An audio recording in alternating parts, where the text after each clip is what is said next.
माननीय हमारे नगर सेवक नरेश पाटिल जी और हमारी बहनें जिन्होंने इस कार्यक्रम के अंदर योगदान किया, ऐसे शबीना जी, नज़मा जी, शहनाज जी, मैं इन सब का दिल से अभिनंदन करता हूँ कि महिलाओं के सम्मान में एक कार्यक्रम का आयोजन किया महिला दिन निमित्त। 8 मार्च वैसे महिला दिन है, लेकिन लोगों की सुविधा के हिसाब से रविवार को इस कार्यक्रम का आयोजन किया। मैं हमारी सभी बहनों को, माताओं को इस महिला दिन की बधाई देने और शुभकामनाएं देने आया था। आज नरेश पाटिल जी ने उन तमाम महिलाओं का स्वागत किया, अभिनंदन किया, सत्कार किया, जिन्होंने अलग अलग क्षेत्र के अंदर जनहित के कार्य किए हैं। किसी ने सामाजिक तौर पे किए, किसी ने धार्मिक तौर पे किए, किसी ने मानवता के कार्य किए। ऐसे सभी महिलाओं को आज यहाँ पे सम्मानित किया गया और उनको मैं अपनी ओर से भी बधाई देता हूँ और आने वाले काम के लिए उनको शुभकामनाएं देता हूँ। शबीना जी, आप क्या कहना चाहेंगे? आज नेताजी को एज चीफ गेस्ट आपने बुलाया है, मैं बस आपका कितने दिन का प्रयास था आपका ये? मेरा ये 1.5 महीने का प्रयास था, जिसमें सबसे बड़ा डिफिकल्ट काम था कि मेहता सर का अपॉइंटमेंट लेकर उन तक पहुंचना। लेकिन एक बहुत अच्छी बात है जो मैंने हमेशा सुनी है कि नरेंद्र मेहता सर दिल के बहुत ही अच्छे हैं, बहुत काइंड है। वो कभी ये नहीं देखते कि उनके पास जो अप्रोच कर रहा है क्या वो बहुत नोन है, क्या वो बहुत फेमस है क्या, यानी कि कोई भी आम आदमी उन तक पहुंच सकता है, उनको अपनी बात बता सकता है, उनके लिए रिक्वेस्ट कर सकता है। वो अपना कीमती टाइम निकाल के आते हैं। जब हम उनके ऑफिस गए वो बहुत बिजी थे, उनके बहुत सारे मीटिंग्स अलाइन थे, पर उसके बावजूद उन्होंने एक ही ज़बान में एक ही बार में यहाँ पर आने के लिए हमको हाँ बोला, कुछ पूछा नहीं क्या है क्या नहीं, बस उन्होंने बोला कि हाँ ठीक है मैं आता हूँ। तो ये बहुत ही अच्छी बात है और ये हमारे नेता में होनी ही चाहिए। नेता, हर आदमी, एक आम आदमी जब अपने नेता को अप्रोच करता है तभी जाके वो पूरी टीम, वो पूरा एरिया, वो लोकेशन और देश सब कुछ सक्सेसफुल होता है।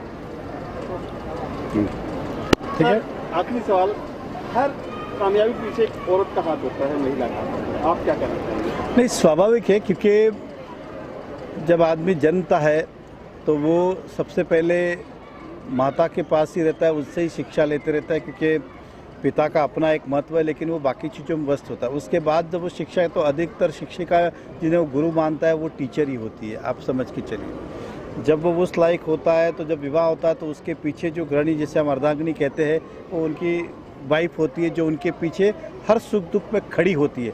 इसलिए महिलाओं को अलग अलग रूप है, पुरुष से ज़्यादा महिलाओं का योगदान रहता है, क्योंकि उनके अंदर जितनी सहनशीलता है पुरुषों की तुलना में वो बहुत ज़्यादा है।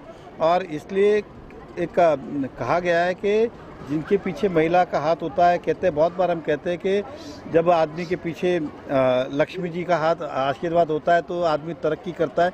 मेरा कहने का लक्ष्मी जी का मतलब वाइफ से था कि उनके पीछे होता है तो एक बहुत, इसलिए महिलाओं का अपना एक सम्मान है। मैं आज खुशी इस बात की है कि हमारे डॉक्टर सबीना शेख जी ने भी ऐसी महिलाओं का सम्मान किया। घर में तो उनका सम्मान होता ही होगा, लेकिन आज जाहिर रूप से भी उनका सम्मान हुआ। और मैं अगर उनकी बात करूँ, उनके एक बुक का विमोचन हुआ, वो खुद इतनी सम्मानित है और व्यक्ति ने अपने खुद का इतने अलग अलग उन्होंने अवार्ड जीते, तो जाहिर सी बात है वो जानती है कि इस सम्मान का महत्व क्या होता है। ये जो है हमें और एक्साइटमेंट देता है और प्रोत्साहन देते हैं कि अच्छे काम हम जनहित के लिए करते रहे। और मैंने अपने भाषण में कही, नारी गौरव है, नारी महान है, नारी ही विधान है, इसलिए उसको नतमस्तक वंदन है। धन्यवाद। Thank you. सबसे एक मैसेज देना चाहूँगी सबको, ये जो भी हमारा कार्यक्रम हुआ है, जो इवेंट हुआ है वुमेंस डे पे, इसमें सबसे बड़ा मैसेज है एजुकेशन।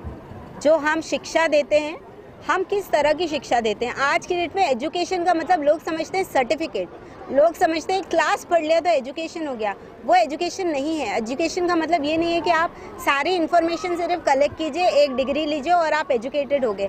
एजुकेशन का मतलब होता है कि आप सही जा रहे हैं या नहीं, आपको सही और गलत की समझ है या नहीं, आपके लिए क्या सही है, लोगों के लिए क्या सही है, आपका अवेयरनेस क्या, आपके राइट्स क्या हैं, आपके ड्यूटीज़ क्या हैं, ये आपको पता होना चाहिए। दूसरी बहुत इंपॉर्टेंट बात हम देखते हैं कि हम हमारे बच्चों को 10वीं 12वीं पढ़ने के बाद पूछते हैं कि वो क्या बनना चाहता है। आज जो मैंने सुपर किड प्रोग्राम हमने अरेंज किया, सुपर किड प्रोग्राम का मतलब ही यही था, वो प्रोग्राम का एस्पिरेशन था कि हर बच्चा ये बताए, छोटे छोटे बच्चों को जो अवार्ड्स मिले ये बताए कि वो आगे होके बड़े होके क्या बनना चाहता है और क्यों बनना चाहता है, ताकि उन्हें पता चले कि बचपन से कि क्या चीज़ बहुत इंपॉर्टेंट होती है। कोई डॉक्टर बनना चाहता है, कोई आर्मी ऑफिसर बनना चाहता है, कोई अब्दुल कलाम आज़ाद की तरह साइंटिस्ट बनना चाहता है। तो हमारे लिए बहुत इंपॉर्टेंट है कि हम हमारे बच्चों को सही रास्तों पे ले जाएं, हम खुद अपने आप को सही रास्ते पे ले जाएं और एजुकेशन का सही मायने हमें पता हो।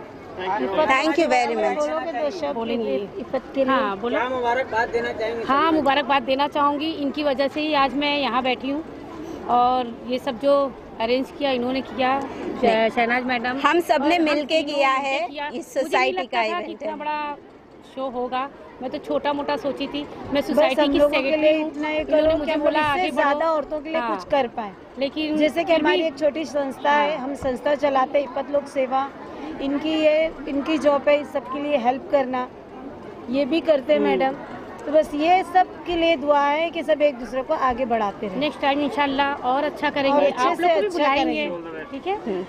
Thank you so much. Event के बारे में जो वुमेन्स डे हम लोगों ने रखे, ज़्यादातर इसमें सहयोग हमारी शबीना जी का है। इन्होंने हमारी सारी हौसला अफजाई की और जो भी हमने किए आज यहाँ पे, जो आज से पहले कभी हुआ नहीं था, पहली बार हुआ है, तो इसका सारा क्रेडिट हमारी शबीना जी और हमारी नज़मा मैडम को जाता है।